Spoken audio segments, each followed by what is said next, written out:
What's up, and welcome to episode 255 of First Geek 411. This week, we got some crazy Marvel news with the Daredevil and Deadpool stuff, as well as Wicked Part 1 trailer, and then we also got some Percy Jackson news. I'm your host, Cameron Franklin. With me, as always, from West Coast, Best Coast, is Emma. How are you doing? Did I get it? Did I time it right? I'm Did concerned. I get a squeal? Oh, I don't. Did I get a squeal in when you unmuted? I don't think so. We'll Dang. have to have chat let us know. Or I'll go back and do it in the edit and see if we can find it. How are you doing today? Maybe not. Doing good. Can't complain. Living life. Nice. Same here. Like, I had a good week. And in chat, Sneaky says I did not hear a squeal. Now I'm sad. So. Dang. I might have paused just enough after I said I was unmuting to not get the squeal in air. I tried. So, gotta believe. I tried, chat. Gotta believe. Before we get into what we've been up to, as always, you can find us on our social media as OneGeek411.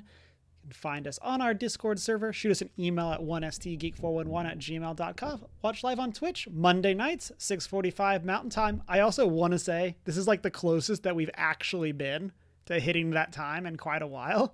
Usually you and I are like 10 minutes early. So like, good for us. Also, there's an irony of us still using Mountain Time when the two people that are in Mountain Time are the ones that aren't here. And it's like, I'm Central and you're Pacific, but like, whatever. You know, it happens. Might as well still keep it consistent, right? Exactly. If you want to find more of us, you can also find our content over on YouTube, where you can like, comment, and subscribe. That helps us out a ton. And then we do have a Redbubble store. With all that said, Emma, what have you been up to this past week? Several things. One, I was on set this week. I could not say anything other than I was on set this week doing sound, and it was unpaid, and it was nothing mainstream. And it was at Sony. Those are the only things I can say. I'm just saying, if it was something mainstream, she couldn't tell us, so... I'm saying it's nothing mainstream because it was at Sony. Yeah. So... Spider-Man Across the Spider-Verse Part 2 confirmed. Yeah. I just want to believe. They had a slightly less than life-size statue of Kratos in their store, and it was fun and cool, and I wanted to give him a hug. It was lots of fun. I'm going back this week, so yeah. Nice. I'm so happy for you. Yeah. Hopefully, I mean, obviously, get those dollars. Sad that this is unpaid, but I'm still extremely happy for you, at least as... It's at Sony, and I'm getting to meet people, so... Yeah, at least as a stepping stone. It's just another form of applying to jobs for film people. Yeah. So, expanding those circles. Gotta do what you gotta do.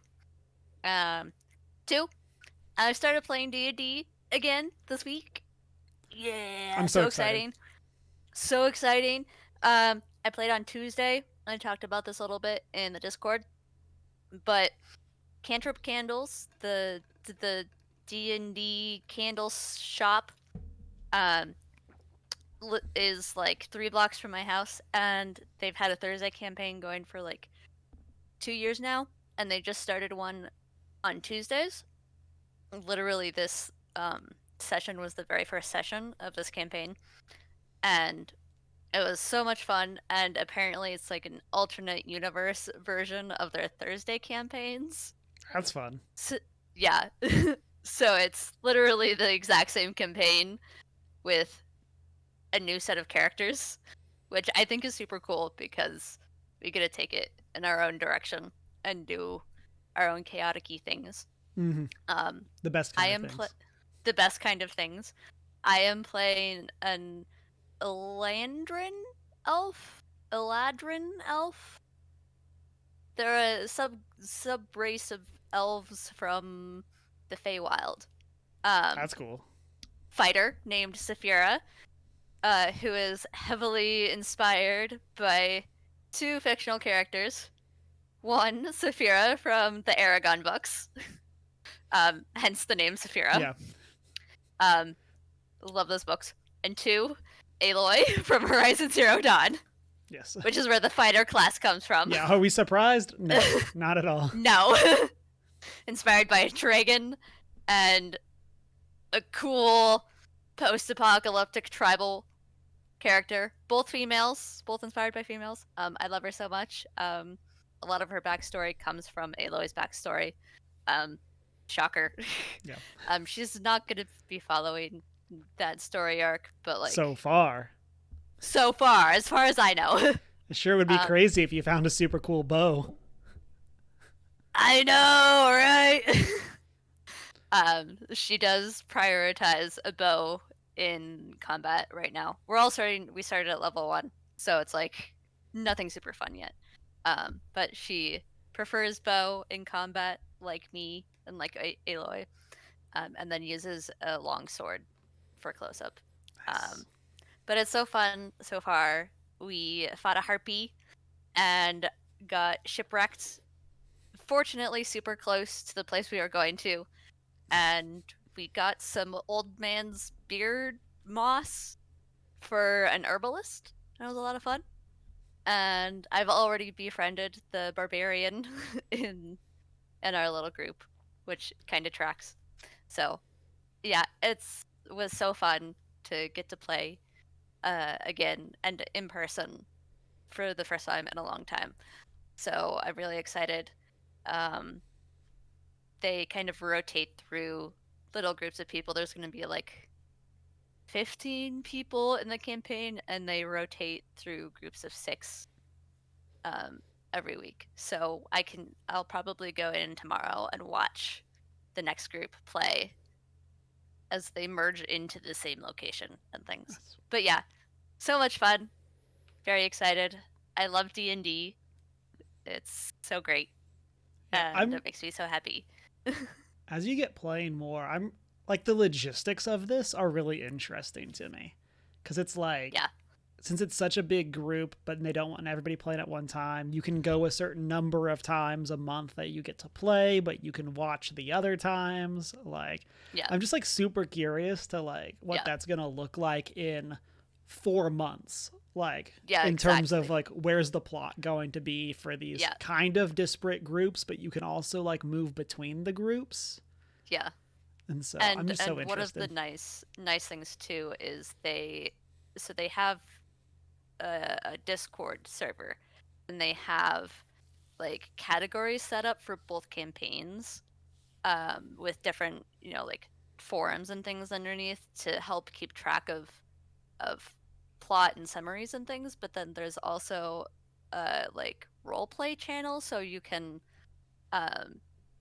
even if you're not playing, if it's just say a random Friday night, and you reach out to one of the other players and say like, hey, I feel like our 2 characters would have had this interaction or like something, you can like post a little role play type thing in these little forums that other people can then read or whatever. So if you feel like something would happen with your character, even just by themselves, that you want to express or whatever, or between a little group of people that you may not necessarily have the chance to do during your session, like they have sort of a little mini system set up to help compensate for the fact that there are so many people, which is really cool. Yeah, that's really fun. I was in a play-by-post campaign for a bit run by Jarrett from the Infinity Bros. Yeah. And it was really interesting to see. Sneaky in chat says that's a cool idea. Like, I'm running 2 groups right now, and I've thought about how to like incorporate, because like we each have it. Like, I have separate Discords for them and stuff like that. Since it's like similar but like parallel stories, kind of. Yeah. And so I've thought about like, how do you incorporate more of that, especially because there are so many cool things you can do with play-by-post that like you can't do if everyone's sitting at the table. So like, my character in that campaign was very much inspired by Black Widow, and she was a warlock. And the idea being that like she was essentially this rogue that was a like relic hunter. Mm-hmm. And things went wrong, and she ended up finding a genie, and then she ended up pact of the genie. And that was like, she made her pact so that she could get out of this cave-in, basically.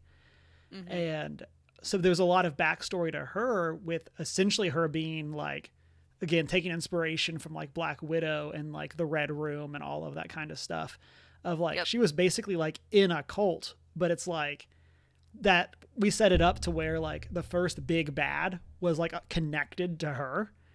And or connected to like her group, basically. And then it's like, oh, is this like a Mandalorian thing where there's different groups, or is it all connected in one big thing and she's being tricked? Like, and like a lot of that made for really fun things, because like at a table, I can't be like, hey, DM, remember that part of my backstory that's a secret?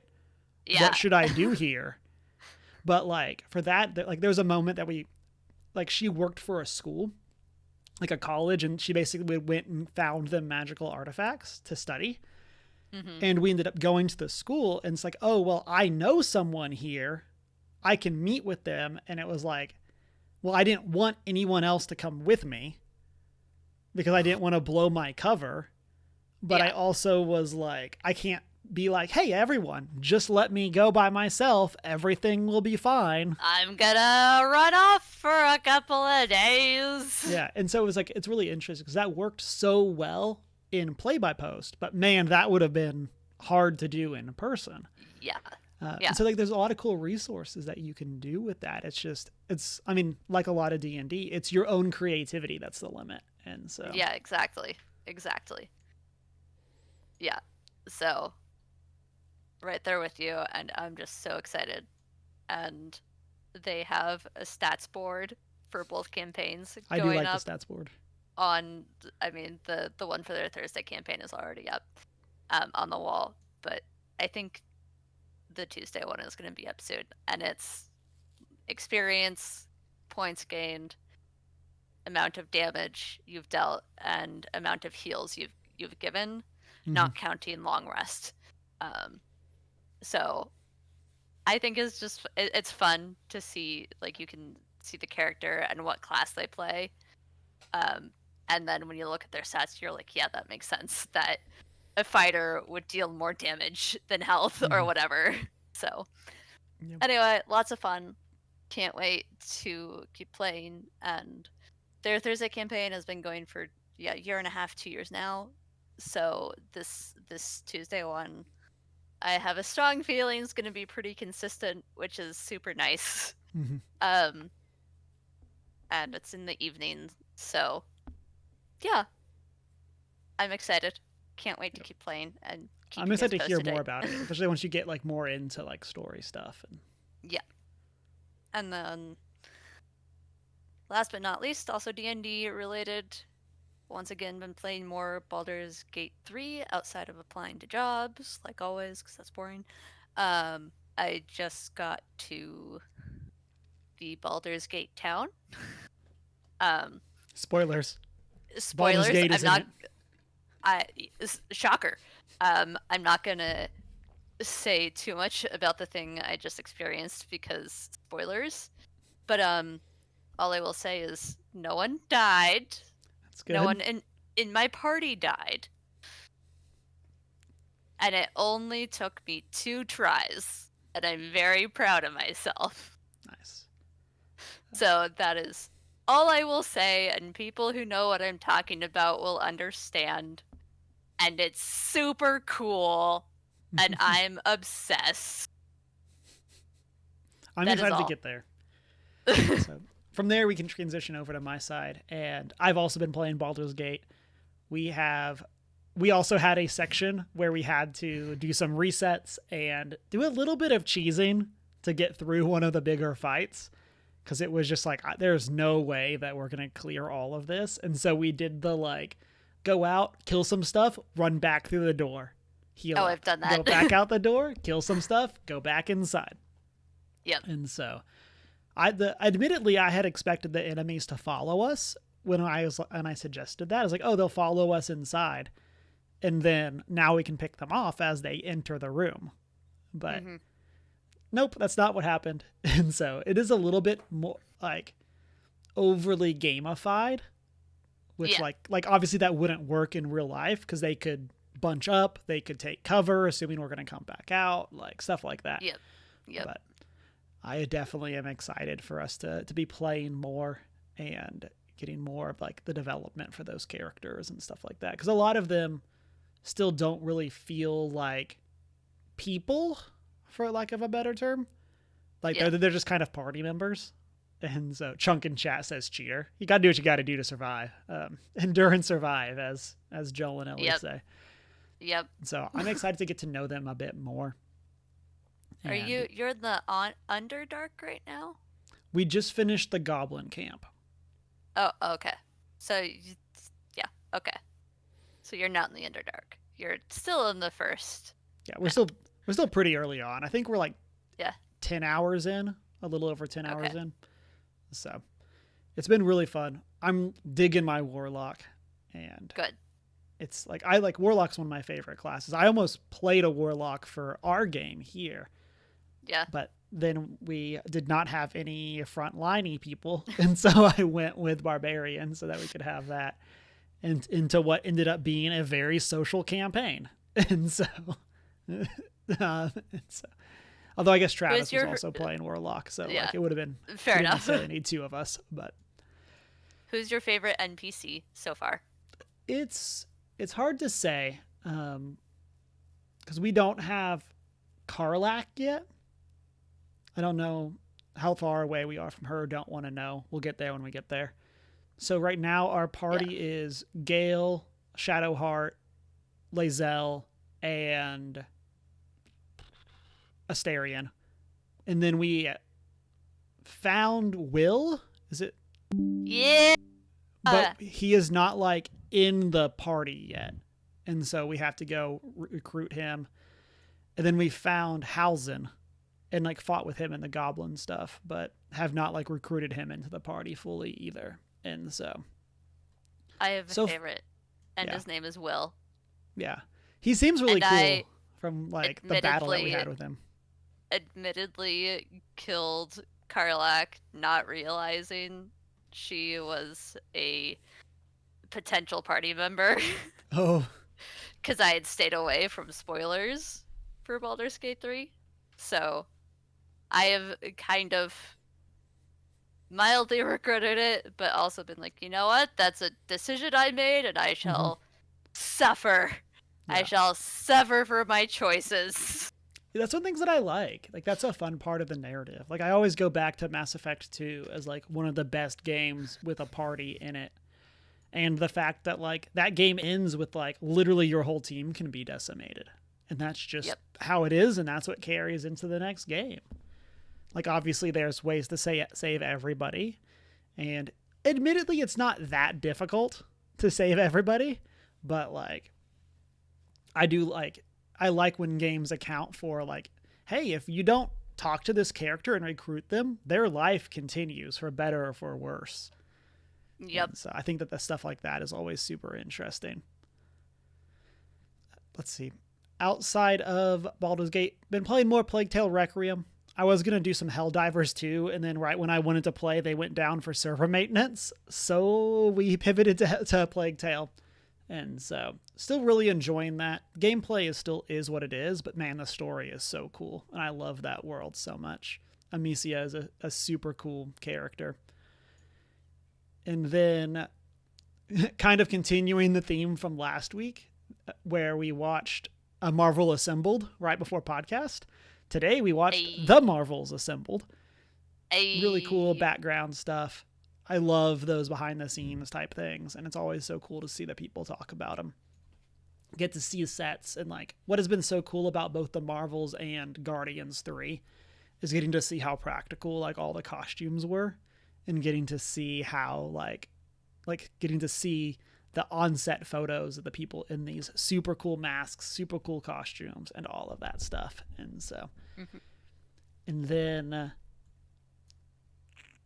this past week, I went to a local restaurant called Nerdvana and played some Ooh, Commander with friends. And so, highly recommend Nerdvana. The food is aggressively fine, but like the atmosphere is amazing.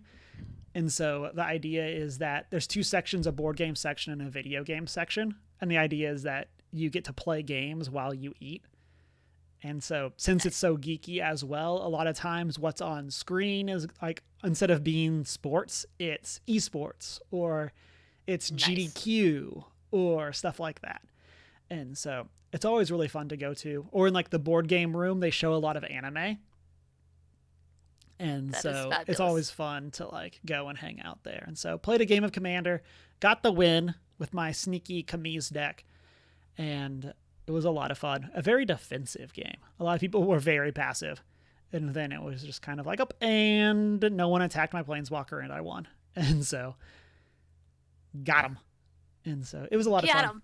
Looking forward to it. Always like hanging out there and getting to see all the like former coworkers that Yeah. used to work at GameStop and are no longer there. And so, always fun to get to catch up as well. And then last thing, which will kind of also tie us into our first news topics, is the Taylor Bowl was yesterday, where we got to see T Swift, and I guess technically there was football played, and Usher was there, and he roller skated, and it was awesome. And so, I paid zero attention to the Super Bowl, so yeah, admittedly, like I'm a social sports fan. I care more about hanging out and the friends and the food than I care about any game. But like, I was very excited to get to see friends. We Deanna made some queso and this like Oreo pie thing, and so it was Nice. great, and Nice. and really enjoyed getting to see friends. And then as part of that, and that's going to bring us into our first two topics, we also got to see some awesome trailers. The first one that we got to see is the trailer for Deadpool 3, where we got the official reveal Yes. that it is Deadpool and Wolverine as the title. Woohoo! And so this movie is the only MCU film releasing this year. And it is releasing in July. Trying to find the actual July 26th of this year. Is going to follow Deadpool 2, and then is going to also tie in with the MCU, with like things like the TVA and stuff like that. And so, do you have a chance to see the trailer? And if so, what did you think? I did. I am both very excited because it's Deadpool, which has a very good not a what am I trying a good track record for being Deadpool run by Ryan Reynolds, Yeah. not not Ryan Reynolds as Deadpool in X-Men. The Deadpool movies have a good track record.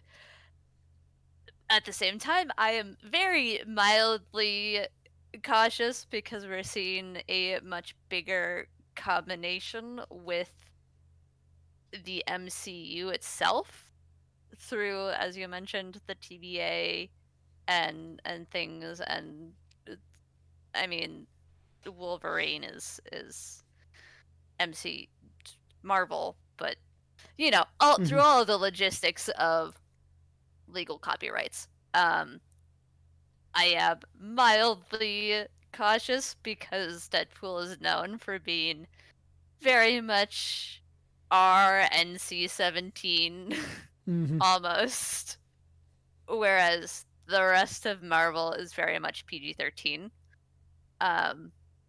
So I'm cautious because, you know, if they're wanting to keep it more to the general MCU ratings, then that's going to impact Deadpool as a character and the writing, and it's not going to be as good because it's Deadpool. It needs to be that level of insanity. And that's what has made the first two movies so good. In general. So I am very excited but also hesitant because of the bigger involvement of MCU stuff in relationship. Yeah. I think one of the biggest benefits that Deadpool can have is that he gets to be the voice of the fans within the Yeah. world. And as long as he's allowed to step on Disney's toes and Marvel's toes, I think it'll Yeah. be fantastic. And we get to see a little bit of that in the trailer. Like we get to Yeah. see Oh, Deadpool yeah. coming to the realization that he's Marvel Jesus, Yeah. and it's his job to save Marvel. And I'm like, okay, I'm in. Like this is the humor that Yeah. I want. Yeah. Like let him actually make fun of stuff, just like he made fun Oh, of yeah. the Fox X-Men stuff when that was where he was. And so Yeah. and so I'm hopeful they are smart with it and yeah. really do play into that. Because if they really play into that, then it's going to be perfect. And it will probably be what brings me back into watching MCU stuff. Mm-hmm. Because it is what, in my opinion, Marvel needs right now, is that level of difference.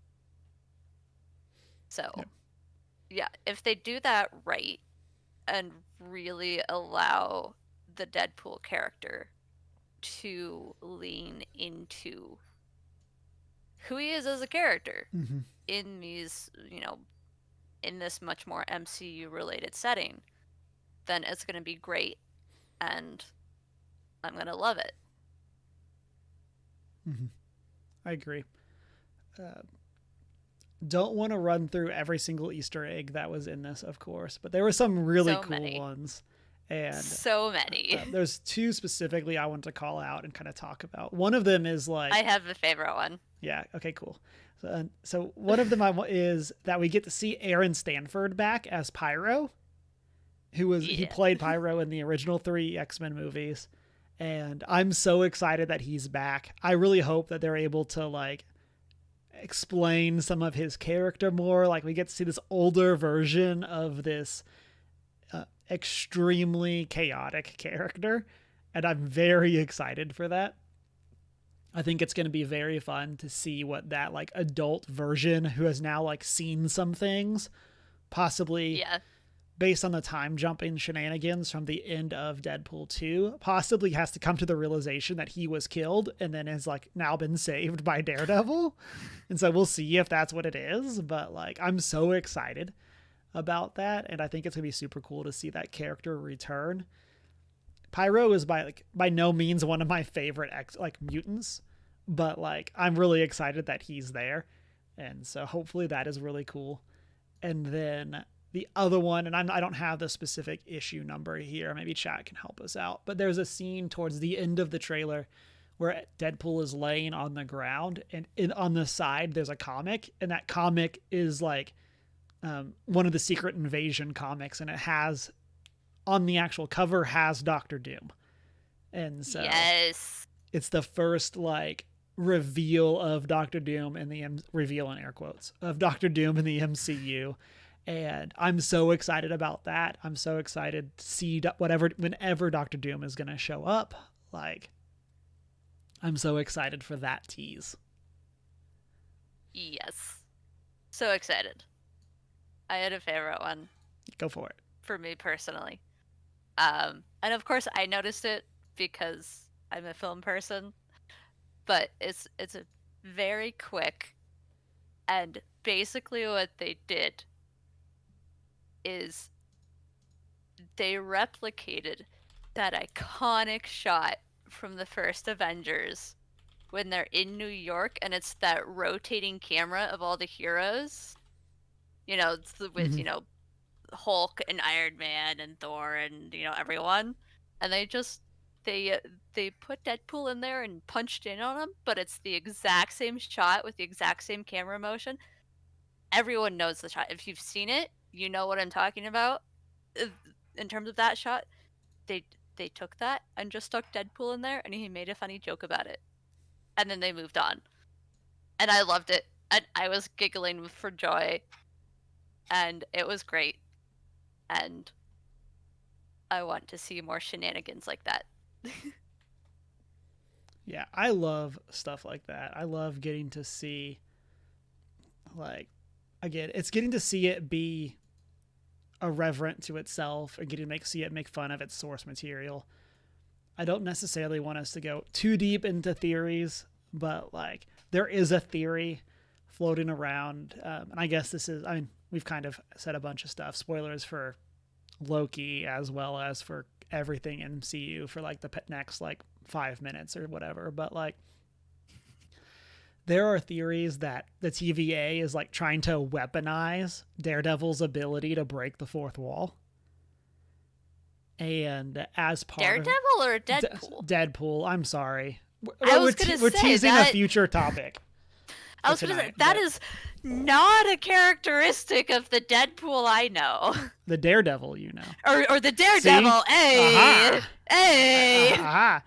Hey! And so there is that theory that because Deadpool can break the fourth wall and the TVA has access to all of time and space, that gives Deadpool the ability to like use that power to do stuff.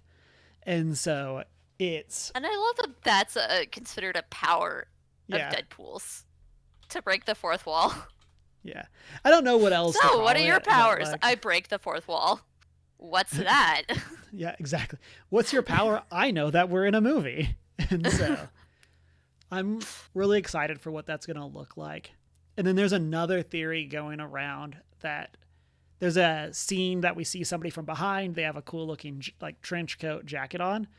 There are theories that kind of like Loki season 1, that they're bringing in a Deadpool to stop other Deadpools.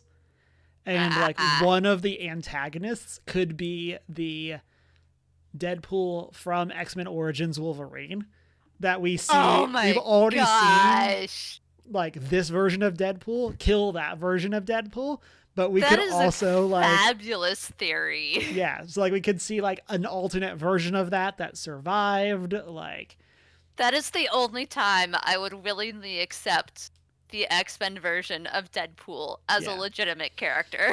And yeah, I think that would be hilarious. And again, we did already see this version of Deadpool kill that version of Deadpool, but like it still would be funny just because like, yes, we as fans are entirely on board with this. Like, let's go. We just want to see our Deadpool go after that Deadpool again. Exactly. And so, yeah, so like those are some of the major theories I've seen floating around. There's some fun stuff. I'm super hyped for this. Again, as our one MCU project this year, or a major MCU project. I don't remember if there's like Disney Plus stuff. The one theatrical release. I'm very excited for us to see like what this is going to be. And oh man, I'm so ready. So ready. So ready. I am so ready. With that, let's jump into one of the other big trailers, and that was Wicked. I guess kind of technically Wicked Part 1, but this is one of my gripes. Yeah. It doesn't need to be 2 parts. So here's where I disagree. I'm excited that they're not trying to cram it into one movie. I'm excited for them to get to expand it more and not just have it be the stage show, but actually have it get to be more parts of the book, which I admittedly have not read. But the second act is so slow. That doesn't need to be its own thing. Then that means we have more stuff that we can bring in and it can be a party. No! That's not how this works. That's not how this works. I'm just ready for the party. I think it's going to be, to your point, I think it's going to be a very interesting dynamic of are you going to be able to get people to come back to the movie? I'm going to watch it regardless because it's Wicked and Wizard of Oz, which I grew up on. So yeah, I'm super interested in that because like Dune Part 1 and Part 2, like they have a much different need for multiple films. Yeah. Where like those Dune, movies, it makes sense. Wicked, it does not. That lore is so dense. And so I'm very interested. Like we're really close to Dune too, but I'm curious to how this is going to play out. I do want to read. This is from the wiki, and I just want to read this. This is the first paragraph. Wicked is an upcoming American musical fantasy film directed by John M. Chu, with screenplay by Winnie Holzman and Steven Schwartz. It is the first of a two-part film adaptation of Holzman and Schwartz's stage musical of the same name, which is in turn based on the 1995 novel Wicked: The Life and Times of the Wicked Witch of the West by Gregory Marjorie. The characters from the the characters of the 1900 novel The Wonderful Wizard of Oz by L. Frank Baum, and its 1939 Metro Goldwyn Mayer film adaptation. So it's just like, this is this thing based on this thing, which is based on these things, which is based on this other thing. And I just love that tangled web. And I'm very excited for what that's going to be. It is starring Cynthia Erivo and Ariana Grande. And so, my only major request is that Idina Menzel get at least a 10-second cameo. Mm-hmm. That is my only request for this entire movie. Yeah. And she needs to get something. If you don't know why I'm saying that, then go do your research. Go do some Googling. Mwah. Yeah. Or I can just tell you, she was the original, leading lady for the Broadway show, and she is completely perfect.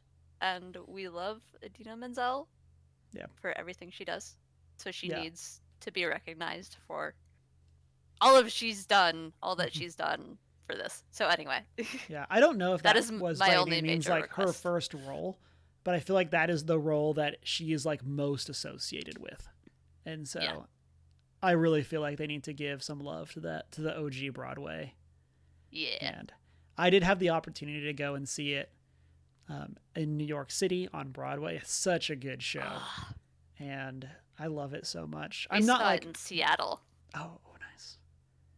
And so I'm like by no means like, I enjoy musical theater and stuff like that, but I'm by no means someone that can like tell you all the ins and outs. And so I'm really excited to see this adaptation and see what it looks like to bring it to like the different style of effects. Like one of the things that's so cool about the Broadway show is the effects that they work with, and there's some really cool stuff that they do. And so I'm really excited to see how that all gets translated to the screen and like what that can look like. What I'm excited for is seeing the Land of Oz with today's technology. Yeah. Because, the Wizard of Oz, for what they, for the time it was made in, was very well done. Yeah. I'm excited to now see what we could do today with the technology we have today for that same world. Mm-hmm. That's what I'm excited for. I completely agree with you. And so, especially because, we had a relatively recent, I say relatively, it's probably 10, 15 years ago at this point, where we had, an Oz. How did the Wizard of Oz get to be the Wizard of Oz?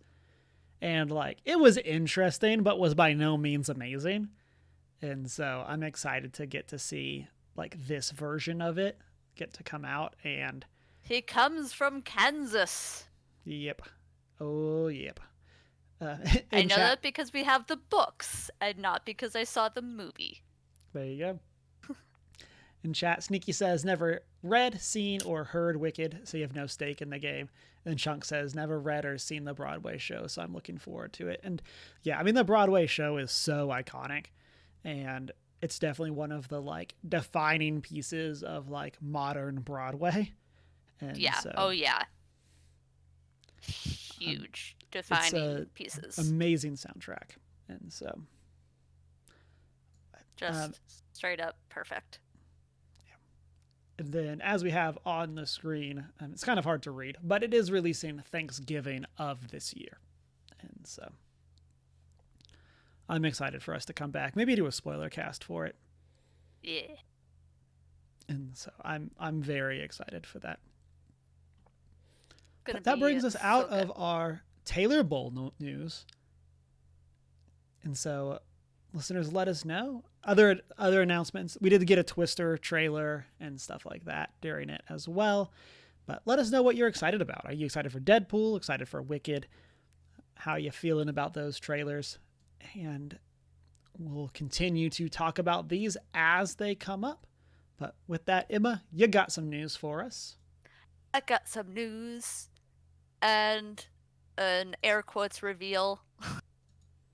reveal. Um, More like first look.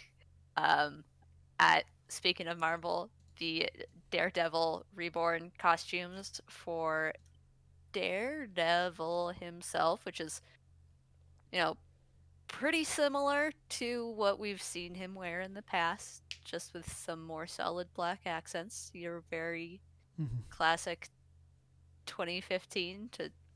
2024 It's Daredevil not the costume. mustard yellow. It's not the mustard yellow. um, and then we also got to see the costume for Bullseye, or at least the first look. It was very cool. It's purple and blue, or black and like bronze. There's like bronze looking metal on it. It's very fun. Bring it up because I like seeing first look costumes.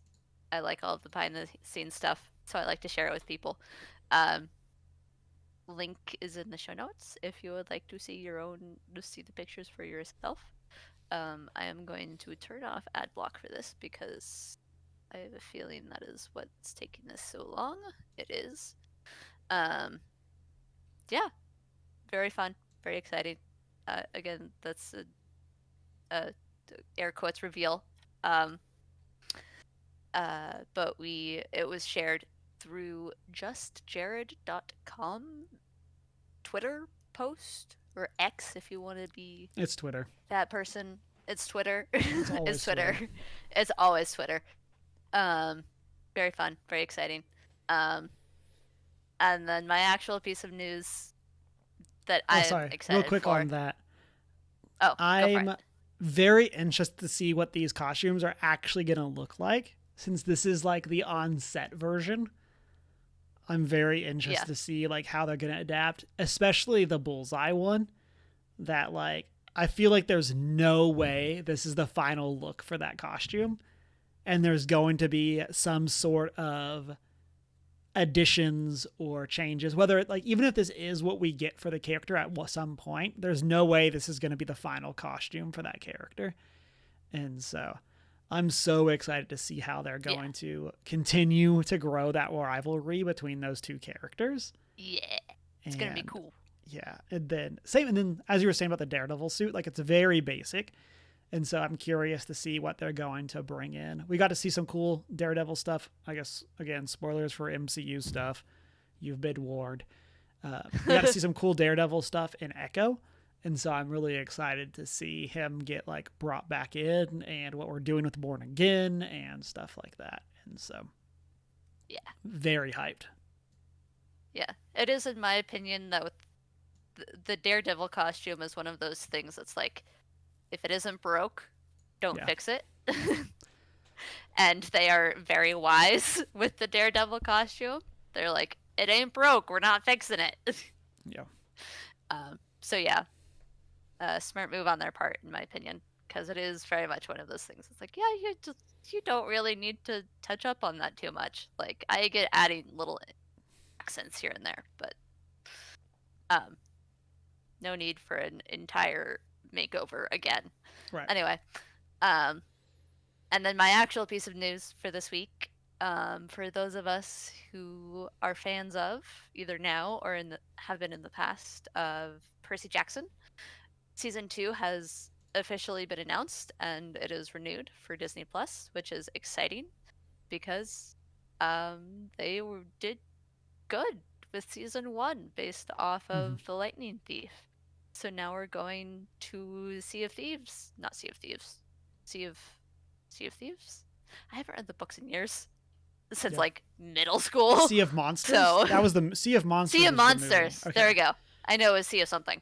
Um, where we get to hang out with Cyclops, amongst other things. That's one of those moments that I remember very vividly from the books.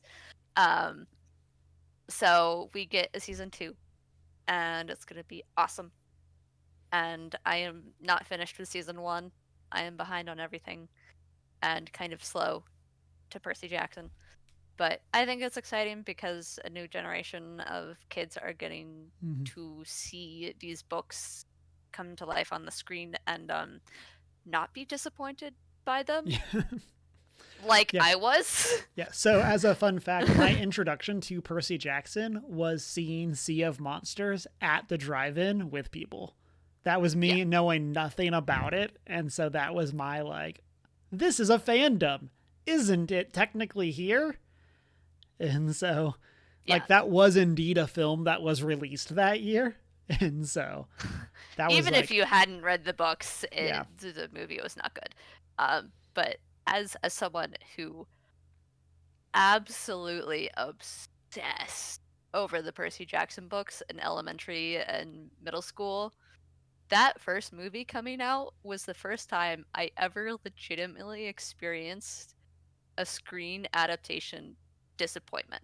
oh yeah. And it was the first time I learned that this happens more than you would think. Yeah. You get all excited for an adaptation and then you walk out of it going, that was nothing like the book at all. And the main character is like 8 years older. You're supposed to be 10 and instead you're 20. Yeah. Got the Spider-Man syndrome going on. Yeah. So it's very exciting, I think, for younger generations and the very young child inside of me who is rejoicing at seeing, this well-loved book series finally getting the the apologies and the mistakes fixed that it deserved so long ago. And one of my favorite little fun facts is that Rick Riordan, the author, has a cameo in each episode, which is great.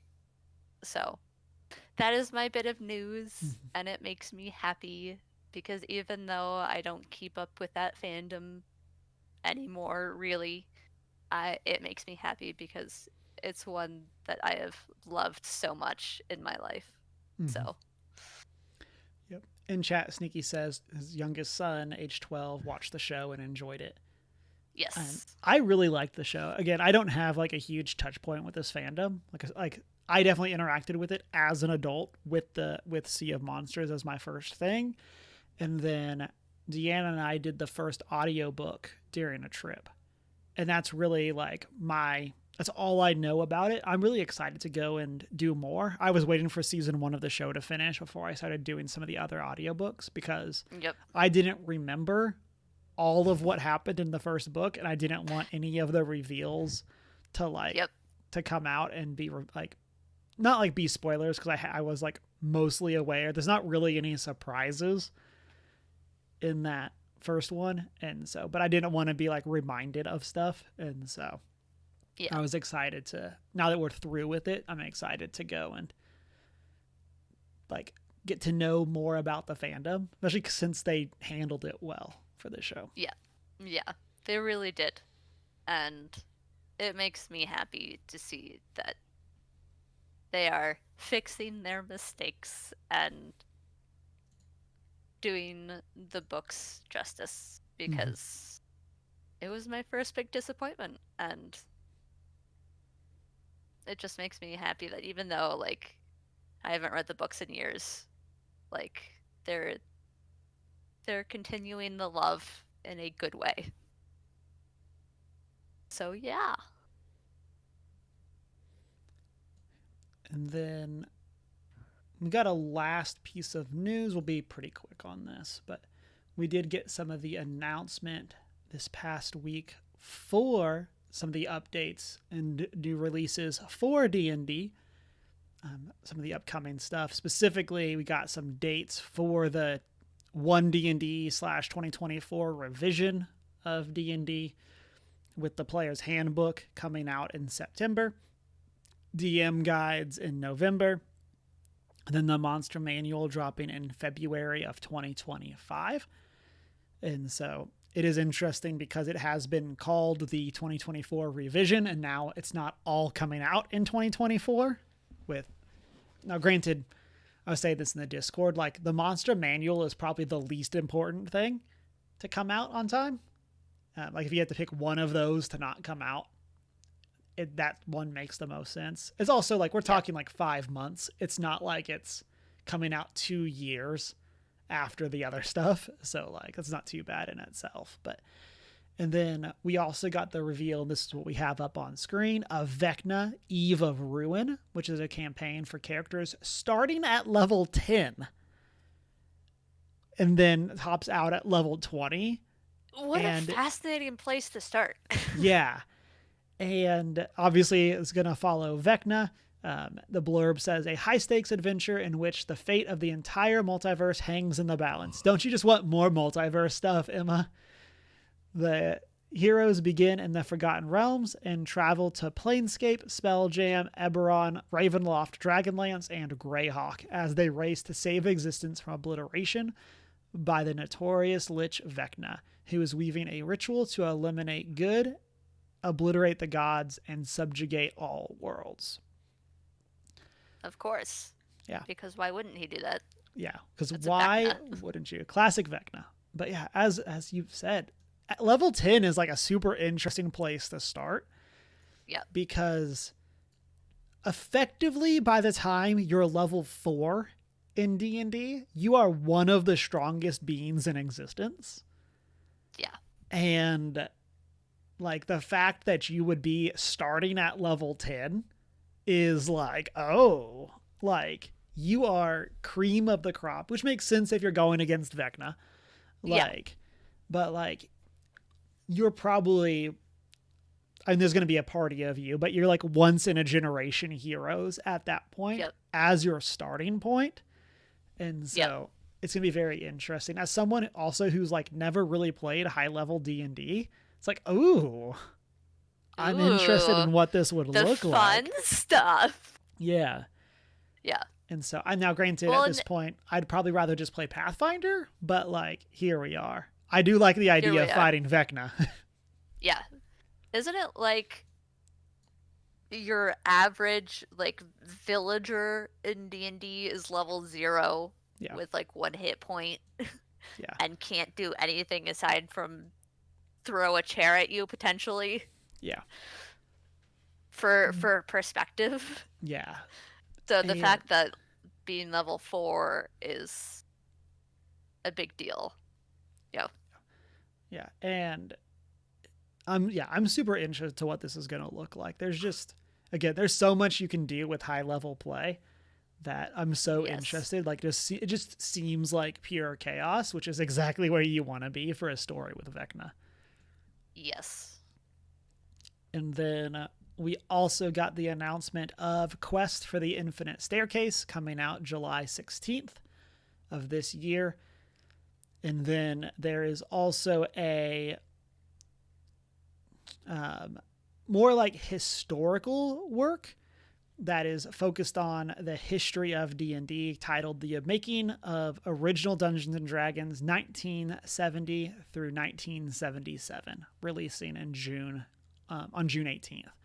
And so not like a campaign setting or anything like that, but a cool like historical work about what this franchise is. And so, and the in chat Chunk says Vecna was in Stranger Things. There's a character named Vecna in Stranger Things. Like, don't get me started on this. We could take this to the post show, but like, yeah, there's a character named Vecna.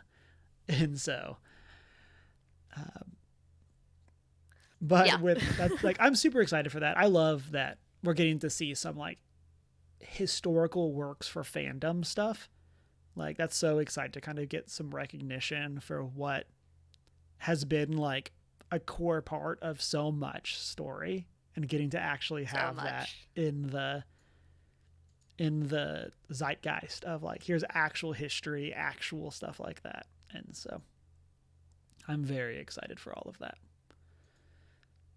But, you and me both. Yeah. Out of curiosity, what is the... I just booped the mic, sorry. What is the highest level character you have ever played? In D&D or adjacent game? I could probably tell you exactly. Give me 3 seconds. Yeah. I know for me, we did a one-shot over on Cameron plus Deanna that my friend ran, and we were level 10 characters. And that's the highest I've ever played. And that was like for a one-shot. And so... Am I not logged in to D&D Beyond? Gotta be logged in. Not. Oh, I am. Collections. My characters. There we go. But yeah, for that I was a level 10 paladin. He was on one last job before retirement. 7 was your highest? Yeah. That was my gnome barbarian. But I only played her for like 4 games, and then health things happened for the DM, so we haven't played since. But yeah, level 7.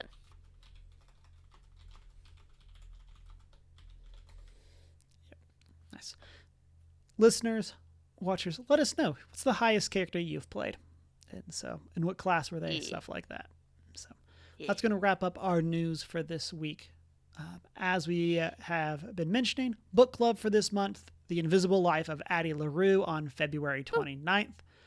Super excited about it. And so probably about almost 2/3 of the way through it, going back through. And so I got to return it to the library in a couple days. So like literally a couple days. And so like I need to pick it up and finish it. But yeah, I love this book so much. I'm so excited. I'm so excited to hear what you think as my your book first time going through it. I have not started mine yet, but it's supposed to be delivered today. So nice. I'm so excited. Yeah. I think you will love it. And so I am very excited. Yeah. But yeah, as a reminder, February 29th, 6:45 Mountain Time. Be back chatting that. And that will wrap up the show for this week. As I said at the top, we are First Geek 411. You can find us all over social media. Join that Discord. Shoot us an email at 1stgeek411@gmail.com. Check out that Redbubble store. Watch live on Twitch. Be part of the post-show chats. And find the videos over on YouTube. And then you can find us on our personal social media. Mine is Humar Whittle. Mine is I am not prepared with an I in the prepared. And it's been a great week. Eat some gummy bears. Watch a movie.